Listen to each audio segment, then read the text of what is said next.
Give it up! All right, come to the stage. Please help me welcome Esther Sylvester. Give it up! Hello, everyone. Hello. Okay. So here's the thing. I'm not white enough to be white, and I'm not brown enough to be brown. In the 80s, when the economy of this country was booming, and people were having fun, my mom from Texas said, enough with the fun. So she married this Indian guy and moved to a town in India in the middle of nowhere. But it was interesting growing up in India. India being a conservative society, on top of which I went to an all-girls convent school. When I went out on my very first date, escorted by my girlfriend Shivani, of course, the guy asked me, "Are you a virgin?" To which I replied, "No, I'm a Virgo." It was also interesting visiting Texas, especially when I went to the 7-Eleven store and I asked the guy for a hot cup of tea. He looked at me and said, "You mean an iced tea?" I said, "No, can I have a hot cup of tea with milk and sugar like the Queen and God intended it to be?" He looked back at me and said, "It ain't look like you're from around here, honey." I looked back at him. I told him I am from around here. I made him make me that hot cup of tea and I went back home. And I thought to myself, what have I done? I mean, I'm in Texas and I don't even have a gun. Right then and there, I started my own movement, partly Brown Lives Matter. I'm the only member of that movement so far, but applications are open. So the other day, I had to fly back to LA to attend a singles mixer in Hollywood. And before that, I wanted to buy some makeup. You know, to look good for the boys and all. So I stopped by the makeup store and I found 3 kinds of makeup. White makeup, black makeup, and brown makeup. There was no partly brown makeup. So I asked the makeup lady for her advice.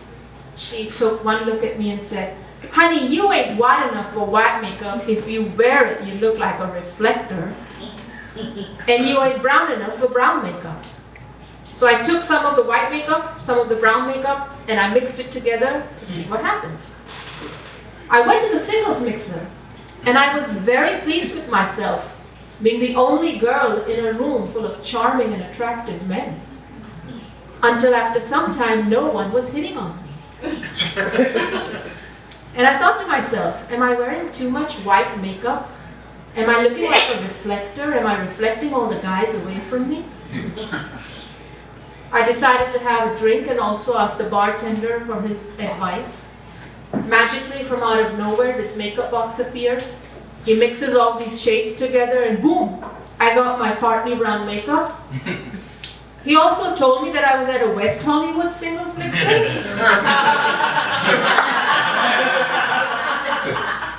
Now, this is not a generalization of any sort, but a word of advice. If you're straight and you're single, never go to a West Hollywood singles mixer to find love, but you can definitely go there for some great makeup advice. It's also interesting in India being identified as white on the outside and brown on the inside. In India, while we go street shopping, we use the principle of if you like something, then walk away. It works like this. I entered a store. I picked up a pair of Jimmy Choo shoes, not to be confused with the duplicate brand called Jimmy Choo, because if you put a T at the end of Choo, it becomes Choot. And in India, Choot means vagina. I asked the shopkeeper, "How much?" He said, "100, madam." I took 2 steps back. I said, "50. He said, "No, madam, 100. These are new chutes. I just got them in the morning.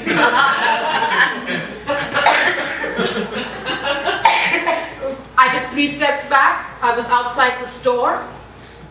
I said, rupees 50. He said, okay, madam, just for you. Just for you, rupees 95. Final price. Don't give in. This is a bluff. I kept on walking. After a few miles, I heard a familiar voice shouting, okay, madam, take them, rupees 50. I turned around, I took my pair of Jimmy Choo shoes. Next stop, the local cobbler. With the 50 rupees that I saved, I told him, scratch off the tea, fill in the tea, do whatever. I got a brand new pair of Jimmy Choo shoes, ready for gifting. I also like going to Indian fine dining restaurants when I'm in India, as per the custom. At the end of the meal, they give you some hot water and lemon in a bowl. I squeeze the lemon in the hot water, and just as I'm about to drink it, the horrified waiter comes up to me and tells me, madam, this is to wash your hands in. When I moved from my small town in India to the big city of Delhi, I pronounced Chanel as Channel, Louis Vuitton as Louis Vuitton, and of course Jimmy Choo as Jimmy Choo. My privileged, rich Delhi friends would ask me, what type of a white person are you? And I tell them, the one that's partly white but completely broke. My favorite is, however, going to a Bollywood audition, where the casting director imparts a very important bit of knowledge to me, the difference between being fair and white. Because in India, if you're fair, and even if you don't know the language Hindi very well, neither can you act very well, you're prime Bollywood actress material. But if you're white, you're prime background dancer material. Which means you're one of the 100 white women dancing behind this brown guy that's the hero of the film, doing the screw on the light bulb step. I call it the segregation of white people. It's also interesting, in America, being identified as brown on the inside and some kind of white on the outside. When I go to audition for a diversity Indian character, the casting director is absolutely confused because I speak with a perfect Indian accent, but I look like some kind of a white Mexican / Persian on the outside. So in India, I'm fighting for partly white diversity. In America, I'm fighting for partly brown diversity.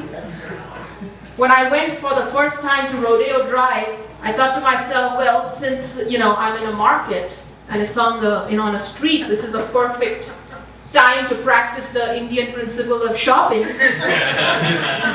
If you like something, then walk away.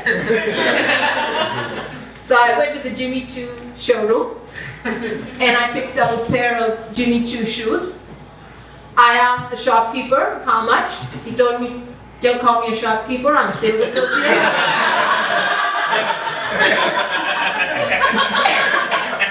He said $7,000.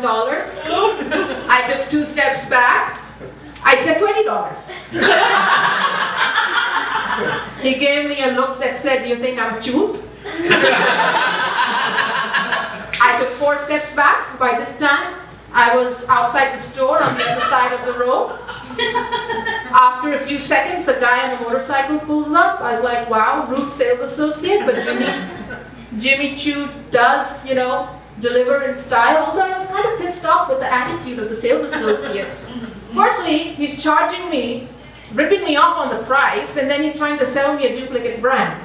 Anyways, what I thought would be a pair of new Jimmy Choo shoes happened to be a parking ticket for Jay. So I don't know what's up with Jimmy. Sometimes he changes his gender, sometimes it becomes a parking ticket. Never trust him. I also like going to these Indian fusion restaurants. in West LA that have these really cute Backstreet Boys lookalike servers that I really want to date, but I don't know how. Just for the heck of it, I let him, recite the whole menu. We have chicken tikka masala, gajar ka halwa, naan, dal makhani. At the end of the meal, my fingers nicely soiled in curry, I asked him to bring me some lemon with water. I take the lemon and I squeeze it in the water, and just as I'm about to dip my hands into it, the horrified server tells me, "This is a very delicate Indian fusion drink called Nibu Pani, also known as lemon water." I pull out a chair, I ask him to sit. Clearly he had a lot to learn about Indian cuisine, and this was also our first date. Thank you, everyone. Give it up for Heather Sylvester. Give it up, everybody. Give it up.